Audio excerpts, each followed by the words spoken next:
Сәлем достар, сіздермен бірге мен Малика. Менің арнама қош келдіңіздер. Бүгін біз сіздермен өте оңай, тез дайындалатын және барлық балалар жақсы көретін салат жасаймыз.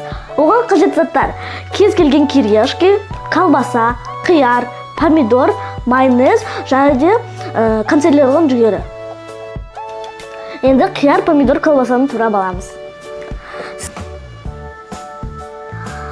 Сіздер кез келген затты қоссаңыздар болады. Шаян таяқшаларын. Мен помидор, қияр, колбасаны кубиктеп турап алдым. Енді мен бос жақтарына кукуруз бен кириешкімізді саламыз.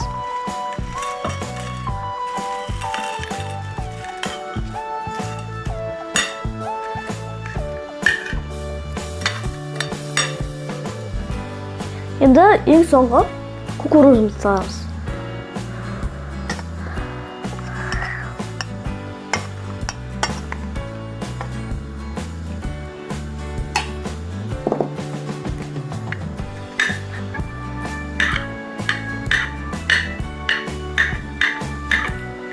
Енді ортасына майонез саламыз.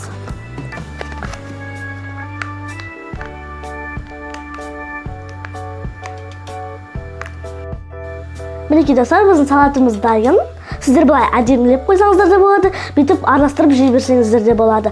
Егер де сіздерге менің рецептім ұнаса, лайк басып арнама жазыңыздар, және де осы салат туралы комментарийға пікір қалдырыңыздар. Мен оны міндетті түрде оқимын. Сау болыңыздар, ас дәмді болсын.